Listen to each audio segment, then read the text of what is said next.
सांप की चतुराई। बूढ़े सांप की पीठ पर सवार मेढकों का राजा। एक तालाब के किनारे एक बूढ़ा सांप रहता था। एक तो बूढ़ा, दूसरे उसका विष लगभग समाप्त हो चुका था। इस कारण बेचारा शिकार नहीं कर पाता था। अंततः वह भूखा मरने लगा। पेट के आगे उसे दिन प्रतिदिन पीड़ित करने लगी और दिन पर दिन वह कमज़ोर होता गया। वह तालाब के किनारे बैठा मछलियों और मेढकों की ओर देखकर सोचता रहता कि काश वह उनका शिकार कर पाता। इतने पर भी उसे बुद्धि से काम लिया और बहुत सोच विचार के पश्चात उसने एक योजना बनाई। वह मन ही मन अपनी योजना पर बहुत प्रसन्न हुआ और तालाब के किनारे मुंह लटकाकर बैठ गया। उसे इस हालत में बैठे देखकर मेढकों के राजा को बहुत दुख हुआ। उसने सांप के पास आकर पूछा, नागराज, आप इतने उदास क्यों बैठे हैं? मेढक का राजा, नागराज, आप इतने उदास क्यों बैठे हैं? मेढक राज, तुम्हें मैं अपना दुख कैसे बताऊं?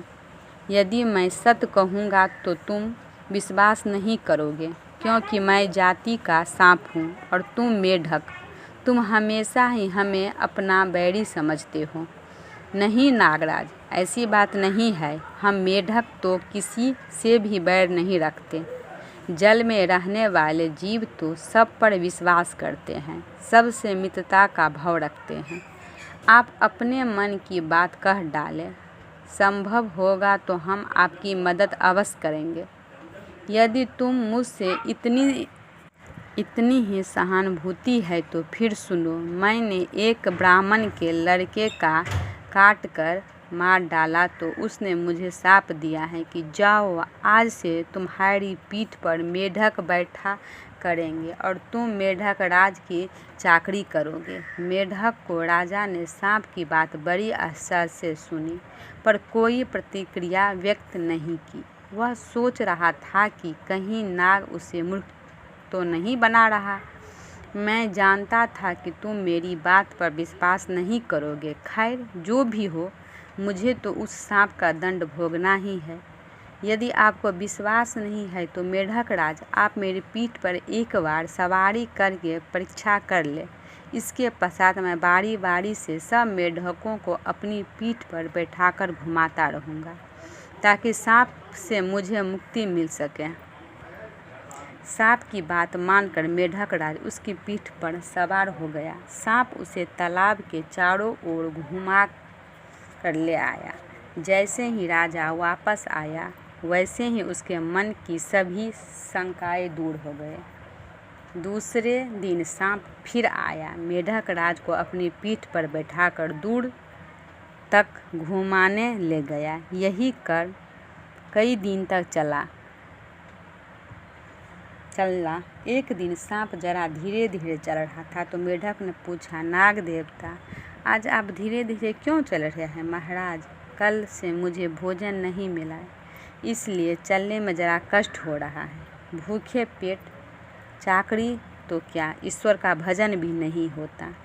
यदि तुम भूखे रहकर भी सेवा करोगे तो मुझे भी पाप लगेगा, क्योंकि वह मालिक कभी सुखी नहीं रह सकता जो अपने सेवक को दुखी या भूखा रखता है। मेरे पास मेढकों को पूरी सेना है, उनमें से एक दो मेढक खाकर अपना पेट भर लिया करो। सांप यही तो चाहता था, बस उसी दिन से सब अपना पेट भरने के लिए एक मेढकों को खा लेता। धीरे धीरे तालाब के सारे मेढक समाप्त हो गए।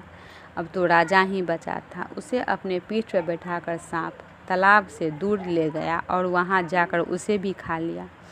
इस प्रकार सारे मेढकों का सफाया हो गया। यही सांप की चाल थी। उसने मेढकों को राजा से संधि करके उनके भोलेपन का पूरा लाभ उठाया। इसीलिए समय की गति को पहचान कर सोच विचार करके किसी से मित्रता करना चाहिए। शिक्षा, इस कहानी को पढ़कर हमें यह शिक्षा मिलती है कि हर किसी से मित्रता नहीं करना चाहिए। किसी से मित्रता करने से पहले उसकी अच्छी तरह जांच परख कर लेनी चाहिए। कहीं वह किसी स्वार्थ तो उसकी मित्रता नहीं कर रहा है।